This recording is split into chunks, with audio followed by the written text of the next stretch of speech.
La poche gastrique, c'est une idée de chirurgien bariatrique passionné dans le but de rejoindre plus de patients et de professionnels de la santé, tout en sensibilisant la population. L'obésité est une maladie chronique complexe, répandue, dont les patients font l'objet de préjugés et de stigmas contribuant à la morbidité et la mortalité qui sont associés. Il faut donc offrir des traitements fondés sur la science de la gestion des maladies chroniques, au-delà du simplisme « manger moins et bouger plus ». Alors, comme tu sais, Alex, nos capsules vont couvrir la thérapie nutritionnelle médicale, l'activité physique, les approches psychothérapeutiques, la pharmacothérapie et bien entendu la chirurgie. Je remercie le support d'Ethicon pour la production, ce qui nous permet de réaliser ce balado bénévolement. Je veux en profiter aussi pour remercier le support de notre Association canadienne de médecins et de chirurgiens bariatriques. Salut Alex! Salut Pierre, ça va? Comme d'habitude, ça prend tellement de temps avant qu'on se revoie à chaque enregistrement, j'ai l'impression. Bon, on n'est pas sur le podcast à chaque semaine, hein, mais bon, voilà. C'était l'été, hein, c'est ça. Ben, regarde, je pense qu'on va essayer de se reprendre dans les prochains mois. On va essayer d'en mettre quelques-uns avant Noël. Exact. Moi, je suis super excité, premièrement, de la réponse que les gens ont eue. Évidemment, on s'attendait à ce que les épisodes de nutrition fonctionnent bien. Ouais. On pensait que c'était super important, mais je suis vraiment excité pour l'épisode d'aujourd'hui. Je pense que les patients vont particulièrement apprécier. Puis nous aussi, je suis sûr qu'on va apprendre plein d'affaires. C'est sûr et certain. Puis en parlant des 2 derniers épisodes qui étaient sur la nutrition, on a-tu une question, ça a généré des choses? Oui, j'ai regardé un petit peu avant l'épisode d'aujourd'hui. Fait qu'essentiellement, j'avais trouvé une question qui était quand même un peu intéressante, crunchy. Une madame disait qu'elle s'était fait offrir un SASI. Mm-hmm. Alors, par opposition à un SADI, là, ouais. C'est pas la même chose du tout, là, mais peut-être que tu as quand même un peu plus d'expérience. Fait que je sais pas, je te relance là-dessus sur le SASI. Bien, écoute, moi, j'arrive du Congrès mondial de chirurgie bariatrique. C'est quelque chose qui est en train d'apparaître. Comme plusieurs interventions chirurgicales, on n'a jamais la réponse immédiatement. Exact. Ça va être le new kid on the block. Excuse-moi. Intéressant, c'est que la chirurgie, quand même, c'est plus simple, je dirais, que faire un SADI. SADI, pour ceux qui ont écouté un peu nos premiers épisodes, c'est quand même une chirurgie plus complexe. Hein? On joue sur le duodénum. Ouais. Il y a plus de chances d'avoir des déficits nutritionnels. Il faut vraiment avoir un suivi beaucoup plus serré. Le SASI, on ne touche pas à l'intestin en tant que tel, on ne le coupe pas. On le connecte sur l'estomac. Puis ce qu'on se rend compte à date, c'est quand même des résultats assez impressionnants pour le diabète. Fait que là, je te dirais que le trend là, qu'on regarde dans les études, les gens sont en tête peut-être de penser à le placer comme un traitement primaire, je dirais, pour le diabète. Un traitement métabolique. Métabolique, exact. Ouais. La vraie chirurgie métabolique. C'est super intéressant parce que ça conforte un petit peu la situation excitante dans le domaine bariatrique. Les choses changent, les choses évoluent. Quand on parle de SADI, c'est une chirurgie reconnue, standard, là, je veux dire, que de plus en plus de gens font. Le SASI, c'est peut-être un peu plus en exploration expérimentale. On ne se lancera pas là-dedans partout, tout le monde, mais ça demeure important. Puis, c'est le concept de la bipartition. Fait qu'on ne fera pas un épisode sur la bipartition, mais peut-être plus tard, quand on parlera des affaires plus nouveaux genres au niveau de chirurgical, là, peut-être dans saison 2. Bien, dans saison 2, c'est ça que je veux aller. Parce que, tu sais, moi, j'espère qu'on va continuer de toute façon, puis qu'on va revenir sur des éléments qui, peut-être qu'on avait peut-être passé un peu rapidement. Puis... Fait que les nouvelles chirurgies, au-delà des chirurgies standards, ça s'en viendra. Les nouvelles chirurgies, l'endoscopie, tu en avais parlé, hein, faire les approches endoscopiques. Ça pourrait faire l'épisode. Ça pourrait faire un épisode au complet de nouvelles interventions, mais on verra à ce moment-là. Puis sinon, il y a beaucoup de gens qui commentaient sur la nutrition. Là, on le dit souvent. Là, je pense que c'est important de prendre 30 secondes, une minute là-dessus, là, mais... T'sais, essentiellement, on le sait que la nutrition, c'est important. La chirurgie bariatrique, ça s'inscrit dans une démarche d'amélioration des habitudes de vie. Mais nous, on est des chirurgiens. Puis on est chanceux, on a une invitée qui est chirurgienne aussi. Là, fait que ça, c'est vraiment cool. On est des chirurgiens, fait qu'on veut faire de la chirurgie, mais on ne peut pas inventer les nutritionnistes. Non, on veut que nos patients voient des nutritionnistes. On a le vœu pieux que tous nos patients soient évalués comme il faut en amont puis en aval de la chirurgie par des nutritionnistes. Mais on n'a pas le contrôle sur les ressources. Ouais. Par contre, on a du temps opératoire puis on a le contrôle sur ce qu'on est capable de faire. Fait que nos patients se font opérer à l'étranger. Ils vont dans d'autres pays. Fait qu'il faut qu'on donne les soins chirurgicaux chez nous le plus possible. Puis c'est ce qu'on essaie de faire. Puis on le sait là, qu'on a des patients qui reviennent avec des échecs, avec des problèmes nutritionnels à 2, 3, 4, 5, 10 ans après la chirurgie, mais qu'est-ce que vous voulez que je vous dise? Il y a des patients qui se font opérer dans d'autres pays et qui reviennent avec des bons résultats. Mais de toute façon, à date, moi, ce que j'entends, c'est que les gens écoutent nos podcasts. Ça, on est content. Fait que finalement, on peut participer à aider la diffusion d'informations. En français pour les Québécois. Oui, c'est ça. Voilà. Excellent. Bon, avant d'amorcer notre 8e épisode, on est rendu à 8? 8. OK, good. On est rendu à 8. Toi, Alex, quand tu fais tes cliniques à l'hôpital, est-ce que les patients viennent te voir pour chirurgie esthétique après ou comment ça marche? À chaque clinique, j'ai des questions sur la chirurgie esthétique. Je n'ai pas de connaissances adéquates pour répondre comme il faut. Par contre, à chaque clinique, je signe des consultations ou presque pour envoyer les patients où je donne des explications au meilleur de mes connaissances. Fait que c'est pour ça que je trouve ça tellement pertinent, l'épisode d'aujourd'hui. Puis, je te laisse présenter notre invité. Moi, c'est la même affaire, Alex. Moi, c'est probablement la situation que je trouve la plus inconfortable. Tu sais, quand les patients nous posent une question puis ils veulent qu'on les aide. Bon, en nutrition, on n'est pas des nutritionnistes, mais tu sais, ça fait quand même longtemps qu'on travaille dans le domaine, on est capable de les aider. Les médicaments pour perdre du poids, je veux dire, on n'est pas des experts, mais on est capable de jaser. On est capable de jaser. Mais quand ils arrivent, puis les patients ont besoin d'aide, ils ont besoin de support pour la chirurgie de reconstruction, puis la chirurgie esthétique, bien, on est comme... Clueless. Clueless, exactement. Bien, c'est que sur ça, bien, je suis très heureux. On accueille aujourd'hui Dr. Geneviève Gaudreau. Merci, Geneviève, d'être venue aujourd'hui. C'est moi qui vous remercie pour l'invitation. Bien, écoute, très cool que tu aies accepté de venir élucider autant malentendre que celle à Alex. Puis honnêtement, je pense que pour les patients, ça va être extraordinaire. Fait qu'avant qu'on rentre dans le vif du sujet, Geneviève, à part de dire que tu fais de la chirurgie esthétique, c'est quoi ton parcours? Ça a commencé comment? Puis on fait quoi comme pratique? Donc, en fait, moi, j'ai commencé en 2012 en chirurgie plastique. J'ai fait un fellowship auparavant en reconstruction mammaire, microchirurgie. Donc, j'ai été 8 ans à l'hôpital du Sacré-Cœur de Montréal avec pratique aussi à l'hôpital Jean Talon, l'hôpital Fleury, donc dans le CIUS du nord de l'île de Montréal. J'ai participé à plusieurs chirurgies, autant en traumatologie qu'en reconstruction. Et évidemment, j'ai répondu à la demande de patients qui avaient eu une chirurgie bariatrique, qui ne s'attendaient pas toujours à avoir des résultats au niveau de leur peau, de leur corps, des transformations là, impressionnantes, puis parfois très décevantes, avec lesquelles ils devaient composer. Donc, j'étais approchée très fréquemment pour me faire demander est-ce que la chirurgie va être payée par la RAMQ? Est-ce que mes bras, mes cuisses, mon ventre, mes seins, je ne me reconnais plus. C'est allé rapidement. J'ai perdu 100 livres en une année. Puis là, je ne me retrouve plus. Je ne me sens pas bien dans mon corps. J'ai de la peau qui pend, des problèmes de démangeaison, des problèmes d'hygiène. Donc, qu'est-ce que vous pouvez faire pour moi? Donc, comme chirurgienne plasticienne, quand j'étais à l'hôpital, donc je faisais des demandes à la Régie de l'assurance maladie du Québec pour savoir si la chirurgie pouvait être assurée ou non. Parce que ce dossier-là est un peu nébuleux. Donc, présentement, ma pratique a dévié vers le privé depuis la venue de la COVID, puis pour des raisons familiales. Donc là, présentement, la question ne se pose plus. Bon, mais pendant de nombreuses années, je n'ai pas percé le mystère à savoir est-ce que ça va être accepté ou non? Qui accepte ou non telle ou telle chirurgie? Quels sont les critères? Bien, moi-même, même avec presque 10 ans de pratique dans le système de santé publique... Ça, c'est super important, Geneviève. Je ne sais pas la réponse. Bien, nous autres non plus. Hein? Tu sais, toi, Alex... Bon, finalement, je me sens moins niaiseux. Ben non, mais c'est la même affaire, c'est ça que je te dis. C'est fou. C'est l'affaire que je me sens le plus niaiseux quand les patients me posent des questions, je ne sais jamais quoi leur répondre. Ouais. Je leur réponds, bien, écoutez, moi, on s'est fait même un pad, tu sais, que j'ai juste besoin de signer, c'est déjà écrit, c'est déjà écrit consultation post-chirurgie bariatrique, reconstruction ou abdominoplastie. C'est rapide, tu as juste à signer. Juste à signer, parce que ça donne-tu une idée comment on en reçoit des demandes de ça? Mais, puis les patients sont malheureux parce qu'ils pensent que c'est nous, des fois. T'as-tu ça, toi? Moi, une fois sur 5, ils pensent que c'est moi. Aussi. Ouais, définitivement, sérieux, ça, c'est quelque chose de... on ne fait pas la même spécialité. Là, faire de la plastie, c'est une spécialité complètement différente. Ouais. Bon, il y a un tronc commun chirurgical où on participe. C'est une spécialité en soi. Là, c'est comme la chirurgie bariatrique ou chirurgie générale. C'est pas de l'orthopédie ou de l'urologie, c'est la même chose. Spécialisé. Là. Exact. Ouais. Les deux mondes. Ouais. Puis, mais on va revenir sur ce qu'elle a dit. Ça, je tombe à terre. On ne connaît pas les critères d'acceptation? On ne connaît pas les critères. Nous aussi, on a un formulaire. Dis-moi comment ça fonctionne. Attends. Juste pour que les patients comprennent, parce qu'on est trop excités là-dessus. Là, juste, on s'entend, là.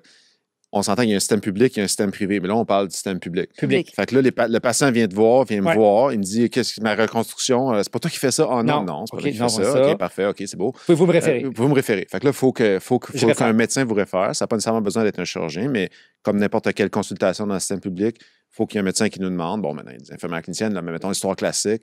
Fait que nous, on signe une consultation en plastie pour une évaluation pour reconstruction publique.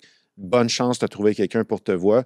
Tu es chanceux, tu as rencontré un plasticien au public. Puis là, toi, tu me dis, quand tu travaillais, conte-nous qu'est-ce qui arrive de ton côté. Donc, le patient ou la patiente arrive. La consultation, là, c'est premièrement d'établir les objectifs de chacun. Parce qu'il y en a que leur seul objectif, ça va être, par exemple, de corriger leur ventre, qui va être, avoir un tablier tombant. D'autres, ça va être les bras. D'autres, ça va être les cuisses. Fait qu'on établit un ordre de priorité parce qu'évidemment, on ne peut pas tout faire en même temps. Chaque chirurgie, habituellement, là, post-perte de poids massive, va être d'une durée assez longue parce qu'on a beaucoup de peau à retirer. Ça saigne. C'est des incisions qui sont longues, des cicatrices longues. Donc, on ne peut pas tout faire en même temps.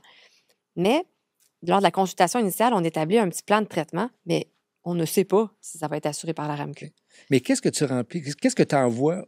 Si tu t'envoies quoi? Une lettre? Tu dis qu'on appelle quelqu'un au téléphone? Il y a vraiment un formulaire prévu à cet effet de la RAMQ. De la RAMQ. Et on doit inscrire le nom du patient, les chirurgies antérieures qui ont été faites. On doit cocher si ça a été fait au public, au privé, ne sachant pas si ça a un impact. On doit cliquer qu'est-ce que la patient ou le patient veut. Donc, on vise mastopexie, c'est pour un redrapage des seins. Lipectomie abdominale pour le ventre. Lipectomie des bras ou des cuisses. Donc, on coche les chirurgies qui sont désirées par le patient. Par le patient. Et on doit joindre des photographies, ce qui n'est pas toujours évident parce que on doit... un peu inconfortable aussi, j'imagine, pour les bien, patients. On ne met pas le visage, mais oui, ça, c'est envoyé, mais c'est qu'on ne sait pas trop qui. C'est un mystère que j'espère un jour savoir la réponse. Revenons à ça. As-tu un Polaroid, là, que la photo, elle sort, puis tu broches ça? En fait, moi, ce que je faisais, c'est que je faisais à ma clinique, puis ma secrétaire allait faire développer les photographies chez Jean Coutu. Je ne vais pas me nommer de pharmacie, mais quelque part qu'on peut développer des photos. Et on allait joindre ça dans le formulaire, on envoie ça à la régie, puis on attend habituellement autour de 3 à 6 mois, puis on a une réponse par une lettre, et là, on doit recommuniquer avec le patient pour lui dire... Puis le patient reçoit lui aussi la lettre à la maison, la même lettre avec une autorisation ou un refus disant telle chirurgie. Donc, des fois, les bras sont assurés, mais pas les cuisses, puis des fois, vice-versa. Et rarement les seins. Et puis, donc, qui est le comité qui décide de venir? On ne le connaît pas. On n'a aucune idée. On ne sait pas. C'est un mystère. Puis là, quand on reçoit la lettre, mais la patiente, des fois, revient en suivi de rendez-vous, disant, OK, maintenant, j'ai mes bras, je veux mes bras. Puis on fait donc... Y a-t-il quelqu'un qui signe la lettre que tu reçois ou c'est marqué ministère de la Santé? Je pense que c'est ministère de la Santé, je pense. Mais là, de mémoire, je le sais pas. Je t'agace, là, mais c'est particulier parce que pour les autres chirurgies, on a des critères. Si on fait une réduction mammaire, pour qu'elle soit assurée dans le système public, on sait qu'on doit enlever 250 grammes par sein. C'est ça. Ça, c'est les critères de poids. On sait à peu près, nous, comme chirurgiens, ça représente quoi, 250 grammes? Mais dans le cas des chirurgies post-chirurgie bariatrique, perte de poids, on ne sait même pas si... Est-ce que la chirurgie est nécessaire? Quelqu'un qui a perdu 100 livres par lui-même, est-ce que ça peut être assuré aussi? On ne le sait pas. C'est tellement curieux. Mais moi, j'ai juste à dire une affaire, là, c'est beaucoup plus complexe que n'importe quelle consultation pour n'importe quelle condition chirurgicale, genre ever, là. Je connais aucun chirurgien qui doit prendre des photos pour faire accepter une chirurgie au public, puis remplir un formulaire. Puis tu sais pas qu'est-ce que tu vas faire comme chirurgie en finale. Non, mais je te donne un exemple. OK, sans nommer de nom, moi, je connais quelqu'un aussi qui en fait un peu de temps en temps au public, là, puis il me disait que, littéralement, là, il prend des photos dans son téléphone. Puis là, il faut qu'il aille faire développer ça à la pharmacie, mais il faut que ça reste confidentiel, right? Puis là, il fait imprimer ça dans la machine. Puis là, mettons, la machine est pétée. Fait que là, il faut qu'il demande à quelqu'un. Puis là, c'était pas sorti. Finalement, il fallait qu'il vienne les chercher le lendemain. Puis là, c'était comme, il était tout weird parce que c'est des photos de tablier graisseux qui pend, genre weird. Non, mais tu sais, t'imagines-tu? Mais quand tu dis on va revenir sur ce que tu sais, il y a trop d'affaires en même temps. T'imagines-tu les bris de confidentialité qui peut arriver dans tout ce processus-là? C'est clair. Ça n'a aucun sens. Si le chirurgien pouvait décider avec des critères déterminés par la régie à l'avance, disant on doit avoir la peau doit pendre plus bas que le pubis ou à la mi-cuisse. Dans ce cas-là, c'est assuré. Puis le chirurgien dit effectivement, c'est assuré parce que maintenant, il faut envoyer des photos à chaque fois. Puis on ne sait pas trop pourquoi. Des fois, c'est accepté. Puis d'autres fois, c'est refusé. Mais on ne le sait pas pourquoi. Donc, Vas-y. Non, mais j'allais dire, admettons, si on savait exactement ce qu'ils recherchaient, comme, mettons, les plasticiens, s'ils savaient, qu'ils pourraient peut-être se concentrer sur l'affaire importante. Je sais pas, mais... Mais écoute, moi, c'est parce que je fais un lien avec tu te rappelles sûrement de toutes les centaines de courriels qu'on reçoit, mettons, par année du Collège des médecins. Pas faire ci, pas faire ça, faire ci, faire attention à ça. Le bris de confidentialité, c'est dans ce qu'il y a de plus important. C'est correct. Manipuler des photos. Manipuler des photos et tout ça. Puis là, au niveau du ministère, c'est... Puis, tu as nommé quelque chose, là, Pierre, la gêne, là. Tu sais, la gêne de ces patients qui ont perdu beaucoup de poids puis qui ont de la peau qui pend. Tu sais, l'estime de soi, là, elle est habituellement là, pas très élevée quand les patients viennent nous voir. Puis moi, à tous les jours, je dis, écoutez, c'est mon métier, là, je suis là, inquiétez-vous pas, je vois des patients tous les jours. Puis mon objectif, c'est de vous aider, de vous redonner le corps que vous souhaitez avoir. Mais cette gêne-là, puis là, de prendre des photos, puis de les envoyer à on ne sait trop où, à Québec, de quelque part, recevoir une réponse plus tard. Puis des fois, c'est un refus. Donc, puis il y a une durée aussi à l'acceptation. Je pense que c'est une période de quelques années. Là, donc, ça doit être fait en dedans de tant de temps.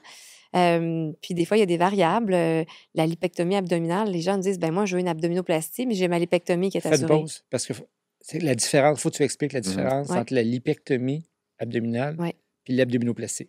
Bien, ce qu'il faut savoir, là, c'est que la régie va dire, nous, on veut traiter des troubles fonctionnels, pas esthétiques. Okay.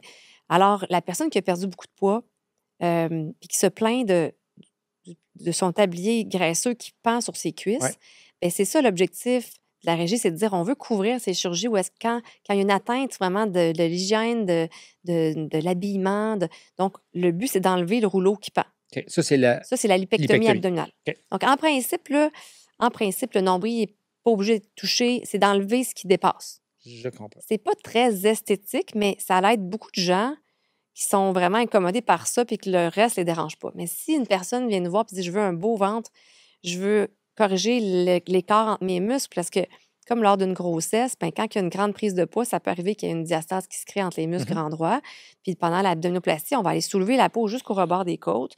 On va réparer la diastase au centre. On va relocaliser le nombril plus haut parce ça va nous permettre de descendre la peau comme un rideau pour la tendre davantage, avoir un ventre plus plat dans l'ensemble. Et là, on ne parle pas de la lipectomie abdominale, on est ailleurs. C'est vraiment une chirurgie qui est beaucoup plus longue, qui implique un peu plus de douleur aussi parce qu'on vient toucher à la musculature. Donc, mais on a un plus beau résultat esthétique. On peut parfois ajouter à cela de la liposuction. Donc, on n'est pas du tout dans la même... C'est une reconstruction. C'est une reconstruction, puis on va avoir un meilleur résultat, c'est sûr. Alors que mais c'est plus long. C'est plus long. C'est une chirurgie qui va durer plus 2 heures, 2 heures et demie. La lipectomie abdominale, habituellement, autour d'1 heure, devrait être suffisant pour enlever ce qui dépasse, dans le fond, pour rendre la personne plus confortable. Mais si quelqu'un recherche un beau résultat esthétique, bien, il va être déçu avec la lipectomie abdominale. Puis juste que les gens comprennent, là, une abdominoplastie, c'est plus long qu'avoir une chirurgie bariatrique. Là. C'est ça quand c'est ça. Là, puis même la lipectomie, c'est un petit peu plus long que faire une sleeve. C'est fou quand tu penses à ça, parce que les gens pensent que c'est la petite chirurgie de reconstruction. OK. Non, mais ça nous prend moins de temps d'enlever le 3/4 de l'estomac que de faire la lipectomie à un plasticien. Puis la lipectomie, c'est la petite chirurgie qui n'est pas la grosse chirurgie de reconstruction que tu parles. Puis qu'est-ce que la RAMQ accepte? Est-ce qu'ils acceptent des reconstructions complexes de type abdominoplastie? Probablement pas. Non, fait qu'ils vont vraiment penser plus fonctionnel, dire OK, la peau qui pend, c'est ça qu'on va accepter de retirer. C'est une excision. Puis pourquoi c'est long? Bien, c'est parce que les incisions sont habituellement longues, parce que le petit rouleau qui pend, il va souvent très loin. Fait qu'on va faire une incision qui va aller vraiment d'une hanche jusqu'à l'autre hanche. Chez des gens qui ont encore parfois des surplus de poids résiduels, parfois, des fois non. Donc, dépendamment de l'IMC que la personne a, bien, on va avoir des chirurgies qui vont être plus ou moins longues, plus ou moins de segments, plus ou moins de risque de complications. Oui, peut-être passer être encore diabétique. Ou, Exactement. Fait que le risque, la guérison, les risques d'infection, donc tout ça entre en jeu. Donc, c'est pas la même chirurgie. Puis ça, des fois, les gens vont dire ben, je veux payer un supplément pour avoir l'abdominoplastie, mais l'abdominoplastie, c'est sûr que la cicatrice peut se ressembler, mais la procédure en soi, c'est deux mondes différents.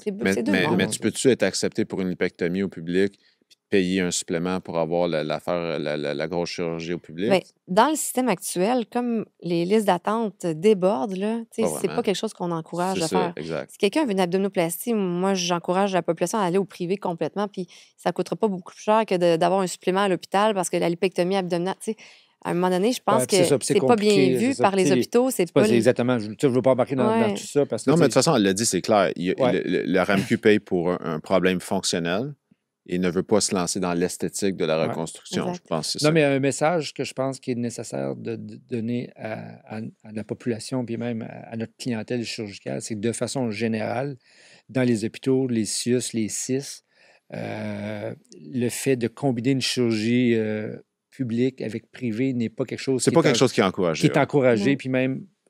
Mais j'ai voulu tirer ce caillou-là dans la mort parce qu'il y a des gens qui nous en Non, mais posent. c'est parfait parce qu'il faut y répondre à ça. Parce que je l'entends souvent. C'est ça. Puis tu sais, j'ai un autre rôle, j'ai le rôle de chef de département, puis j'ai à l'occasion, par des confrères, consoeurs, dans différentes spécialités, qui une procédure, mais qui a peut-être un complément qui peut être fait, peu importe la spécialité. La seule chose qui est claire dans la loi présentement, c'est les cataractes. OK? Ça fait partie de là. Fait que le gouvernement, pour une chirurgie cataracte, offre la lentille de base. Ah, fait que tu peux te payer une meilleure lentille que la Tu peux te cataracte? payer, mais c'est permis. Ah, mais c'est drôle que ça marche pour les Ben ophtalmos, oui, ça. c'est ça. Mais eux, OK. c'est permis. OK, excusez. Excusez, on en rigole, mais tu comprends le cas. Bref, regarde ça, je fais une parenthèse, mais ça, Ouais. c'est mon chapeau de chef de département. Ah, mais c'est crunchy. ça. C'est crunchy. Bref, on va sortir de là. Mais les chirurgies, il y a des chirurgies qui se ressemblent, ceci dit. Ouais. Hein? Les chirurgies comme la lipectomie des bras, Ouais. ben, c'est la même chirurgie qu'une brachioplastie au privé. Là. Tu sais, donc ça, Ah, ça, c'est intéressant, ça. ça OK. c'est la même chirurgie. Les cuisses, même chose? Ou... Cuisse, même chose. Fait qu'on peut s'attendre aux mêmes résultats OK. d'aller dans le système public que dans le système privé. Parce que là, on ne parle pas de deux chirurgies différentes. On parle vraiment d'aller enlever l'excès de peau au niveau du bras, enlever l'excès de peau au niveau des cuisses. Le ventre, comme je vous expliquais, c'est qu'on peut aller vers la diastase, la liposuction de plus, relocaliser le nombril, on peut faire un ventre. Tu sais, c'est pas la même chose. Ouais, il y a un package avec la gestion de l'abdomen, Ouais. post-chirurgie bariatrique qui est différent d'avoir l'excision Oui. un peu plus fonctionnelle des bras, des cuisses. C'est exactement ça. Non. Donc, la chirurgie se ressemble. En fait, c'est la même. Quand tu fais une liste de chirurgies que tu aimerais offrir au patient, puis le patient il est d'accord avec toi, Ouais. c'est quoi les chirurgies qui sont le plus souvent acceptées puis ceux qui sont le moins souvent acceptés? C'est une bonne question. Les seins, là, c'est rarement accepté. Puis ça, je pense que c'est parce que des seins qui sont tombants, c'est Ouais. pas juste chez les gens qui ont perdu du poids, c'est aussi chez tous les gens qui ont eu des enfants, qui ont eu des grossesses, des allaitements. Ben, pas tout, là, mais Il y en a ou qui- même, il y en a que c'est déjà dès leur développement avec des seins tombants. Donc, ça, c'est un aspect que, comme j'aurais aimé ça parler aux gens qui acceptent ou non les chirurgies pour avoir leur avis, mais j'ai remarqué que le redrapage des seins, on oublie les augmentations mammaires, oubliez ça là, dans le système public. Moi, j'ai jamais vu ça accepté. Peut-être que ça peut arriver, on ne sait pas. Mais une réduction mammaire dans l'hôpital peut pas reliée avec la chirurgie bariatrique. Ouais. Vous en faites dans le système public? Oui, C'est couvert avec C'est le couvert. 250 grammes. exactement. Puis là, si tu avais Non, mais ton attends, deux... juste pour que les gens comprennent, c'est pour des douleurs associées à un trop gros Ça, volume de sein. C'est ça qu'on parle, là. Ben, tant Ok. qu'on enlève 250 grammes par sein, la réduction mammaire est couverte. OK. Fait qu'il y a, Fait qu'il n'y a pas besoin de prendre de photos puis d'envoyer de formulaire à Québec non, pour ça. il n'y a pas besoin d'écrire qu'il y a des douleurs dans le cou puis dans le dos et tout ça. OK. Ça va avec le poids. le poids. Donc, Ouais. on doit enlever, puis ça, c'est pesé, puis c'est envoyé en analyse. Hein, à chaque Ok. fois qu'on enlève la Et glande là, la donc ça différence, peut c'est être que prouvé. si le patient vient te voir, puis pour des raisons esthétiques, voudrait se faire redraper les seins, Ouais. a priori, il risque de se faire refuser par la personne mystérieuse au Oui. ministère qui dit non. OK, tu sais, Exactement. allô, bonjour, cette personne-là. Ouais. Mais de l'autre côté, si tu vois un patient qui vient te voir, parce qu'il y a des seins, une patiente, mais qui a des seins volumineux, Ouais. puis c'est clair, évident que tu es capable facilement d'aller enlever le 250, Ouais. ça passe sur la RAMQ, Oui, automatiquement. chirurgie publique, Ouais, merci. j'avais Écoute- aucune idée. Je savais l'histoire du poids, parce que je le vois passer au bloc opératoire, Ouais. mais je viens de réaliser que ça a un impact sur oui. ma patiente qui a un fort volume puis qui a encore un fort volume après une chirurgie Ben oui. bariatrique. Elle a sa réduction mammaire qui va être assurée par Ouais, le je comprends. système public. Puis 250 grammes, qu'est-ce que c'est? Bien, c'est presque, ça ressemble à une tasse, 250 millilitres, 250 grammes, Ouais. c'est presque similaire. Donc, dans le cas de glande mammaire ou de tissu mammaire ou adipeux. Donc, on est capable, nous, d'estimer, là, en voyant quelqu'un, quand quelqu'un a vraiment une forte poitrine, on le sait tout de suite. Des fois, on est dans une zone grise, puis on se dit, si j'enlève 250 grammes, il ne vous restera pas beaucoup de sein, c'est ça que vous souhaitez. Puis c'est un peu comme ça qu'on décide si on peut faire la chirurgie ou non, mais on doit enlever 250 grammes, sinon, c'est pas supposé couvert. couvert. Puis la réduction, quand vous le faites, ça vient comme avec un redrapage. Oui, C'est Oui. comme il va y avoir une restructure pour qu'il n'y ait pas de ptose. puis Exactement. que ça soit plus joli. donc la au point de vue différence entre un esthétique. redrapage et une réduction, là, c'est seulement si on enlève ou non Exact. du poids du sein. Dans les deux cas, le mamelon va être repositionné, centré sur le sein, puis il n'y aura plus de peau qui va pendre sur l'abdomen. Ça, c'est intéressant. OK. Fait qu'on a quand même été dans un sujet que je pensais même pas qu'on allait aller aujourd'hui. Je savais qu'on allait parler de ça, mais je n'avais pas comme réalisé que... Ben, c'est parce que, Ouais. en se faisant expliquer qu'est-ce qui est Ouais. accepté, qu'est-ce qui n'est pas accepté, à un moment donné, tu as de l'incohérence. OK? Ouais. Puis, tu sais, comme toi, le 250 grammes, moi, je le savais parce qu'on travaillait dans un hôpital, puis on le voit, on regarde les programmes opératoires, puis on voit des patientes qui se font opérer pour réduction mammaire, puis dans un hôpital public. Ouais. Puis je venais de vous dire qu'on n'accepte pas, en général, les chirurgies au privé dans un hôpital public. Puis pour nous, mettons, comme des non-experts, comme chirurgiens généraux qui font de la bariatrique, leur priorité, là, comme toi puis moi, Ouais. y a-tu comme un truc un peu niaiseux de savoir, je sais pas moi, OK, vous avez les seins pendants, mais vous avez encore un bonnet D, c'est sûr que vous allez avoir le 250. Tu sais, comme on n'est pas des experts comme toi, là, fait y a-tu comme un truc facile pour nous autres qu'on pourrait dire au patient puis avoir une réponse? Je trouve que je me lancerais même pas. Non? Donc, moi, j'aurais trop peur. C'est quoi? Moi, ce que je me suis rendu compte avec l'expérience, c'est que si je m'aventurais trop sur la possibilité que, ça, c'était mon ignorance du début de ma pratique en chirurgie bariatrique, qu'à un moment donné, je me faisais remettre d'en face que, ouais, mais là, Vous avez dit que. vous m'avez dit que, puis là, je l'ai rencontré, puis c'est pas couvert, puis nanana. Moi, j'ai pris une attitude de. Puis là, avec ce que tu viens de dire là, avec le monsieur mystère, au niveau du ministère qui accepte, ça va être encore. Écoutez, malheureusement, c'est ni toi, Alex, ni moi qui Ah non, décidons. c'est clair. Puis les critères d'éligibilité, tout ça, je m'embarquerai même pas. Mais Toujours- c'est sûr que si vous voyez quelqu'un qui a vraiment des seins qui vous apparaissent très Ouais. volumineux après une chirurgie bariatrique, vous pouvez référer en chirurgie plastique et dire on peut. Ils vont vous évaluer pour savoir si vous êtes éligible ou non pour une réduction mammaire. Mais je ne peux pas rien vous garantir. Non, mais c'est ça. C'est le plasticien, il va Ok, vous dire, ben, il va c'est pouvoir le ça, dire à ça la me va. patiente. Mais tu sais, la même chose que quand moi, les patientes viennent me voir puis ils montrent, exemple, leurs bras, ben, surtout les bras, ils ne montrent pas leurs cuisses en généralement, mais tu sais, ils montrent facilement leurs bras. Ouais. Ben moi, je leur dis, c'est pas moi, c'est le plasticien qui va évaluer Ouais. puis qui est là, il va faire le processus compliqué là, de demande. C'est ça. Puis, tu sais, on nous avait déjà dit, si vous pensez que ça ne devrait pas être couvert, vous pouvez ne pas faire la demande. Donc, un chirurgien pourrait dire, ben c'est pas assez sévère, je ne fais pas la demande. Tu sais. C'est sûr qu'il y a un jugement à faire du chirurgien plasticien, là, selon, Je comprends.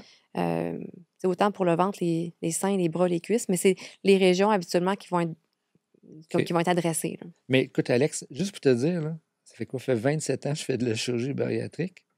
Je ne savais même pas ce qui était couvert. Moi, en généralement, quand je te disais que je m'aventurais trop, puis à un moment donné, je me faisais remettre d'en face, Mhm. c'est que dans ma tête, je pensais qu'il y avait juste l'abdominoplastie. Donc, c'est pas vrai, c'est la lipectomie qui était couverte. OK? Mhm. Puis moi, souvent, je dis, ah ben non, le reste, pas couvert. Mais c'est pas vrai. Ça peut être Ça couvert. peut Enfin, être tu comprends que Ah ouais, non, je veux mais même plus m'embarquer dans Non, je les. comprends. Parce Ah que ouais. je me rends compte en parlant avec Geneviève que la plupart du temps, quand je parlais avec la patiente de ça, j'étais dans le champ. Intéressant. Tu sais, écoute, ça va changer, mais non, ça va. Puis je vais même changer mon papier parce que j'ai marqué abdominoplastie. Ah ouais, comment tu dessus. changes ton papier? J'ai des pads complets, Ah puis c'est non. marqué abdominoplastie, Ah non. puis ça marche pas, c'est pas la bonne affaire. Fait qu'en revenant au bureau demain, on va faire un peu de Changement. recyclage, puis on va Moi, tu vois, changer ça. j'écris patient désire une évaluation pour reconstruction, même. En tout cas, Ouais. post-chirurgie bariatrique. Puis, moi, j'en ai une autre question.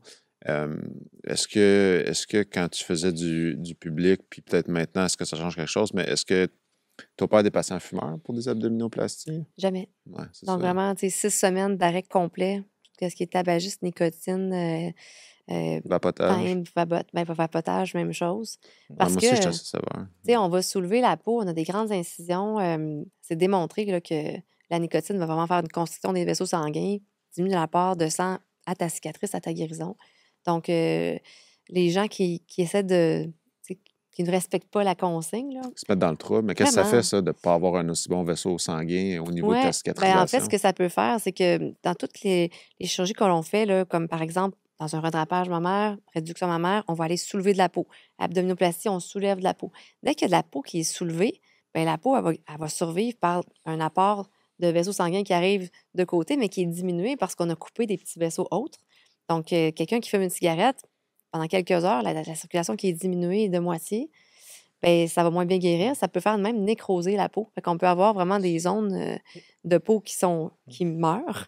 On peut avoir un risque d'infection augmenté.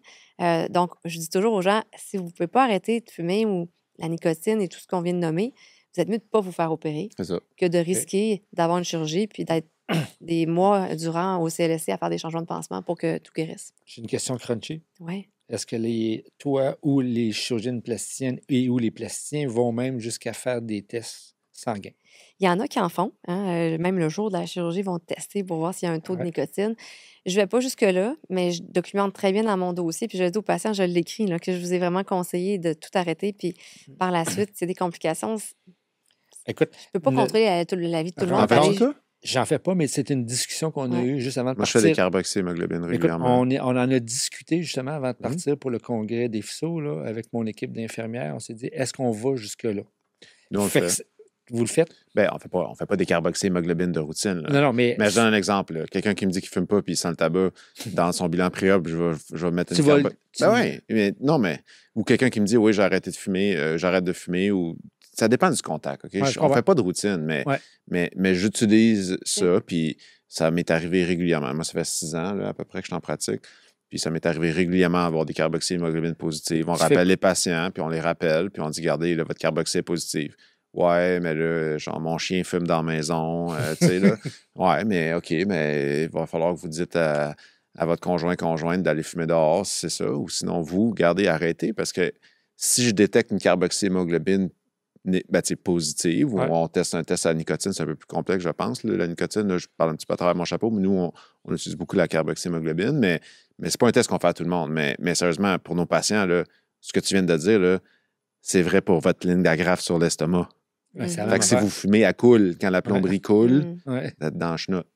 Fait que non, je pense qu'on veut juste pas faire des gestes chirurgicaux dont peut-être tout d'un coup les risques dépassent peut-être les bénéfices à cause d'un tabagisme actif. T'sais. Exact. Puis c'est des chirurgies qui sont comme choisies, hein, qui sont le patient va désirer. C'est pas une question de vie ou de mort, avoir une abdominoplastie ou une sleeve. Là, exactement. Des fois, oui, nous autres, mais je pense qu'il faut être conséquent puis vraiment mettre toutes les chances de notre côté pour que ça aille bien. Ça, puis dans l'avenir, Geneviève, moi, c'est de quoi qu'on entend depuis longtemps.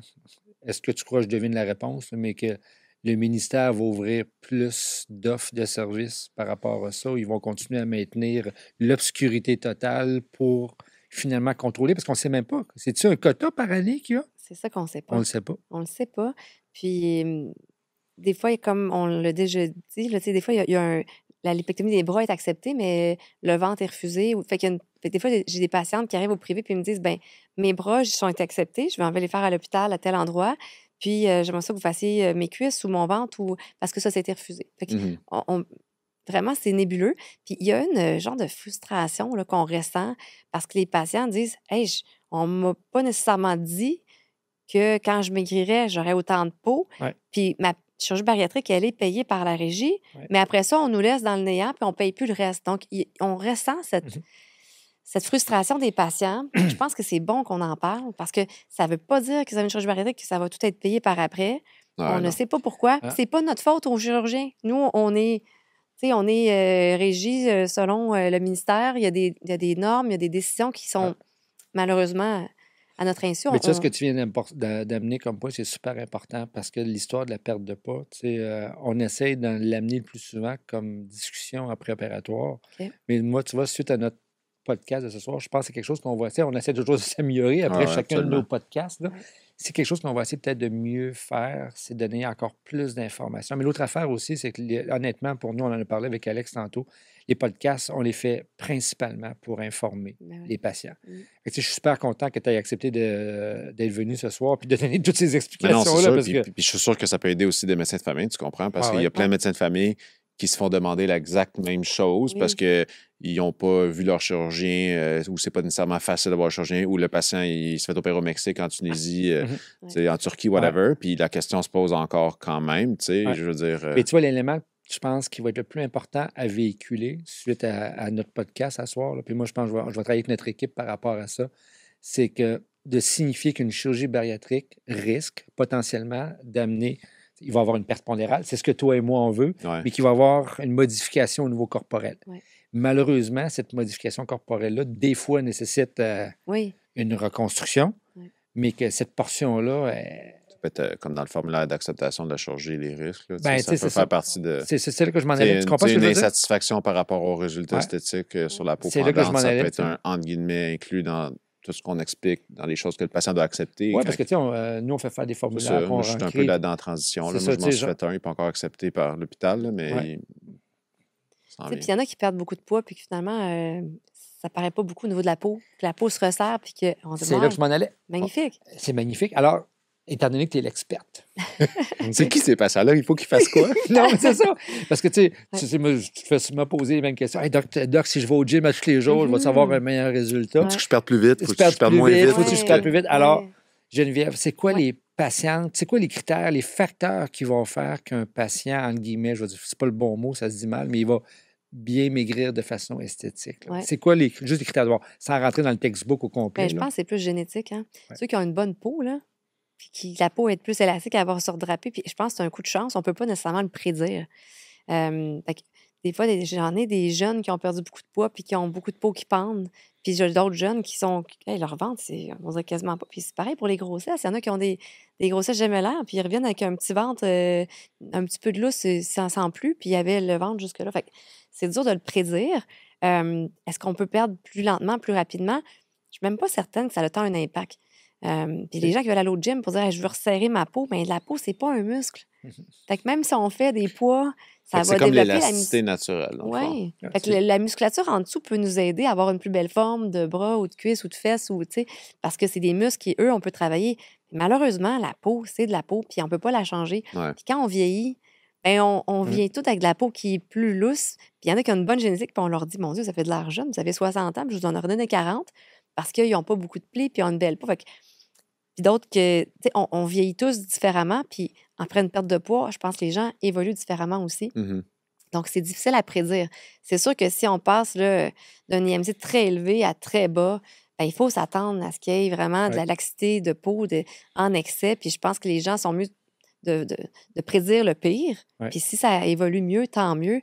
Mais de peut-être avoir un plan de match déjà en tête, de visualiser, d'aller regarder des photos de quelqu'un qui a perdu beaucoup de poids, puis des photos après des chirurgies de correction, donc de chirurgie plastique pour les cicatrices. Pour les bras, là, c'est pas négligeable. Ça passe de l'aisselle jusqu'au coude, mais on réussit à la cacher quand on veut cacher le plus possible. Puis les gens, absolument, sont très heureux là, quand on corrige la peau qui pend sur leurs bras. Ils n'accrochent plus leur casserole quand ils cuisinent. Ils sont très heureux. Même chose pour les cuisses. C'est une zone qui est dérangeante là, pour tout l'habillement, l'hygiène, la marche, l'irritation. Puis le ventre, ben, c'est la même chose. Les seins, ben, quand ça pend sur le ventre, là, c'est vraiment dérangeant. Fait que autant les réductions mammaires que les redrapages sont hyper appréciés par le fait que, bon, là, je parle à 2 gars, mais les femmes, là, qui ont les seins qui touchent à la peau, là, ça prend un soutien-gorge en tout temps pour pas que ça frotte puis que ça devienne humide puis qu'ils se lavent 3 fois par jour pour enlever l'humidité. Avec ça, là, juste d'enlever le contact de peau sur leur abdomen, tu sais, il y a un taux d'appréciation qui est très élevé. Puis, par contre, ça prend des cicatrices pour arriver là. Donc, je pense que c'est pas mauvais tu sais, comme quelqu'un qui veut perdre beaucoup de poids, bien, de savoir que ça se peut qu'il y ait plus de peau qui pende, puis que ça se peut qu'il y ait besoin de chirurgie de correction, puis là, il va y avoir des cicatrices, mais qu'on va retrouver un confort par après, mais en ayant un corps très, très différent du départ. Écoute, c'est excellent. Oui, ça, c'est intéressant. Moi, je trouve, peut-être en 2 secondes, là, je ne sais pas si je devrais aller là, mais on sait que dans notre population, il y a beaucoup de troubles psychologiques. Je ne dis pas que les patients qui souffrent d'obésité ont des problèmes psychologiques particuliers, mais je veux juste dire que c'est une population à risque pour avoir des problèmes de dysmorphie corporelle, de problèmes d'acceptation de toi. Il y a des espèces de syndrome un peu de l'imposteur avec la perte de poids rapide. On se rappelle de ce que Christian généreusement nous expliquait après sa perte de poids de SADI rapide. Est-ce qu'il y a comme un pattern, des fois, que tu vois dans cette population-là? Parce que tu as une expérience en reconstruction oncologique, là, je pense que c'est particulier. Après ça, tu as une expérience esthétique de patients qui n'ont peut-être pas perdu beaucoup de poids. Puis là, tu as quand même eu une expérience de gens qui ont perdu énormément de poids. Est-ce qu'il y a comme un problème d'acceptation qui est particulier à la clientèle bariatrique qui a perdu beaucoup de poids? Y a-t-il comme quelque chose, une approche qui est un petit peu différente au côté plastique? Bien, je pense qu'en effet, là, souvent, on voit que c'est une population qui n'a pas toujours une grande confiance en elle. C'est ce que j'ai souvent remarqué. Okay. Puis une grande, grande appréciation dès qu'on corrige mettons, je regarde les bras, autant au niveau fonctionnel, mais souvent, on va nous parler de membres fantômes. Des fois, il y en a qui disent, on dirait que dans ma tête, j'ai encore ce qui pend. Ah ouais, OK. Puis même si vous l'avez enlevé, ils sentent encore. Il y en a qui me disent ça, qui sentent encore comme si c'était encore là. D'autres qui vont me dire, puis là, je leur dis, mon Dieu, vous êtes rendu tout petite. Puis il y en a qui vont me dire, ben, je sais pas, je me vois pas comme que les gens me disent. Je pense que des fois, c'est tellement rapide. Puis là, en plus, quand on corrige, il y a un gros, gros changement là, au niveau de l'image. Puis on voit que, je pense que leur perception dans le miroir n'est pas ce que nous, on voit de eux. C'est ce que j'ai souvent remarqué. Parce que le corps est tellement différent. Ouais. C'est beaucoup plus que juste avoir peut-être une augmentation mammaire. On l'entend, ça aussi. Hein, c'est tout le corps. Hein, non, je sais. C'est en entier. On ne parle pas juste de... Tout à fait. C'est ça, ça va être un autre sujet de podcast parce qu'on aura un podcast sur l'aspect psychologique parce qu'il y a beaucoup de patients qui ne s'acceptent pas après avoir perdu du poids. Je peux comprendre qu'ils vont avoir aussi peut-être des difficultés à s'accepter après une chirurgie esthétique ou de reconstruction. Oui. Mais oui, je pense. Puis des fois, les attentes doivent être réalistes aussi.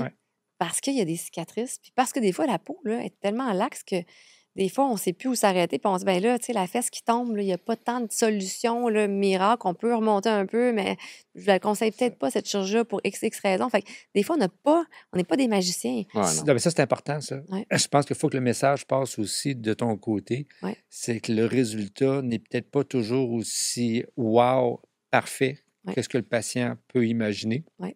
Pour des raisons techniques chirurgicales. Ouais. Qui fait que quand, comme le chirurgien, on est tous des chirurgiens, on n'opère pas la même partie, mais des fois, on a des c'est la même limites. chose pour nous, en fait. Ouais. Et il y a une limitation dans le travail qu'on fait, puis ça devient Ouais. comme aussi partie de... Il y a des composantes psychologiques, c'est sûr. Ouais, excellent. Toi, Alex, tu l'as couvert pas mal... Ah non, je trouve que ça fait un bon tour écoute, du sujet. Y a-t-il des choses particulières que tu voudrais ajouter par rapport à ce qu'on parle de spécifique dans le cadre de ce qu'on fait? Ou... Mais, c'est sûr que là, on parle de penser au futur, de penser à ce que ça va devenir, mais au final, je pense qu'il y a un super avantage à la perte de poids, retrouver la santé. Ah ouais. Puis s'il y a de la peau qui pend, mais il y a des gens qui sont là pour aider. Mm-hmm. Puis des fois, les attentes sont un peu longues et tout, mais je pense que ça vaut la peine d'attendre. Puis je pense que c'est mieux d'avoir, selon moi, des cicatrices, peut être en santé plus mince. Puis je pense que les patients, là, au final, ne voudraient pas retourner en arrière. Fait que c'est ça l'objectif, là, c'est qu'il y ait une belle appréciation. Puis c'est ce qu'on voit aussi. Puis des fois, c'est plusieurs chirurgies. On peut en faire à peu près une à chaque 3 mois. Quand quelqu'un est bien guéri et qui est prêt pour faire la prochaine étape, c'est si on fait les bras. On fait pas tout en même temps. Pas tout en même temps. On veut se limiter à peu près 4 heures de chirurgie parfois, là, pour pas... C'est des chirurgies électives qu'on choisit. On ne veut pas augmenter trop les risques de toutes les complications qui seraient possibles. Donc, on les sépare. Puis des fois, j'opère des patients. Là, à chaque 3 mois, on fait les bras. 3 mois plus tard, le ventre, 3 mois plus tard. Des fois, on peut combiner seins et ventre ou bien bras et seins. Fait qu'on fait des combinaisons, puis on fait un plan de match, en fait, ensemble. Puis après plusieurs chirurgies, on y arrive. Puis quand ça fait 1 an, bien là, on est prêt à dire au patient, c'est le temps d'ouvrir la bouteille de champagne. Puis bravo. Bon, ça peut prendre quasiment 1 an qu'on passe au travers de toutes les régions. De toutes les étapes. Mais habituellement, les gens sont heureux à faire. C'est le fun. Je trouve ça super intéressant. Puis je pense qu'on pourrait faire une belle finale avec un lien avec l'épisode 3. Quand on a parlé de tourisme. Je ne sais pas si tu as des... Parce que nous autres, on a parlé de tourisme chirurgical dans notre côté de la sphère bariatrique, évidemment. Fait que tu as sûrement des commentaires par rapport à... Tu sais, il y a du tourisme chirurgical en chirurgie esthétique. Est-ce que tu considères que c'est sécuritaire, ce que les gens font? Est-ce que tu as des messages peut-être que tu as envie de dire à la clientèle? Bien, la réponse, là, vraiment, c'est non. OK? On en voit beaucoup en chirurgie plastique qui vont ailleurs. Mais c'est tellement vendu comme un forfait, là, tu sais, voyage inclus, même pour le conjoint, la chambre d'hôtel, la plage et tout. Puis, mon Dieu, combien de patientes qui m'ont dit qu'ils ont pensé mourir, là, qu'ils se sont réveillées, puis ils ne savaient pas où ils étaient, nulle part, avec pas de téléphone, que ça saignait. Puis j'ai des histoires horribles que j'ai entendues. Puis des résultats aussi horribles avec un nombril d'abdominoplastie qui est à gauche, puis un mamelon qui est là, puis l'autre mamelon qui est là. Puis il y a des grandes corrections à faire. Fait que souvent, il faut que je refasse tout au complet quand quelqu'un a eu des chirurgies qui ont été manquées parce que les chirurgiens chargent moins cher parce qu'ils ne font pas les suivis sur le long terme. Alors que quand vous êtes opéré dans votre région, bien, votre chirurgien va être accessible pour le revoir. Puis on ne va pas passer 1 an en Tunisie. Là. Les gens vont passer 2-3 semaines. Une fois que tu es endormi, là, tu ne sais pas ce qui se passe. On ne sait pas ce qui se passe. Moi, je pense que c'est pire en chirurgie. Non, je sais, c'est pour ça que je voulais le dire. Parce que, honnêtement, là, c'est un sujet crunchy. C'est plus établi depuis longtemps en chirurgie esthétique, je pense, qu'en chirurgie bariatrique. Là, on voit que les mêmes places apparaissent. La Turquie, là, c'était fort en esthétique. Le bang, la bariatrique est embarquée. La Tunisie, la même chose. Le Mexique. Mais tu sais, ça fait peur ce que tu dois voir de temps en temps. Ça fait peur, puis on ne sait pas les implants qui sont mis, on ne sait pas quelle marque a été mise, quelle grosseur. Vraiment, il y a de tout. J'ai une patiente qui a été opérée, elle a eu une lipectomie en ceinture complète. Donc, après sa chirurgie bariatrique, elle est allée là-bas en Tunisie. Mais en fait, son ventre, ça a pris 8 heures de temps, puis ils l'ont réopéré 2 jours plus tard pour faire son redrapage et augmentation mammaire.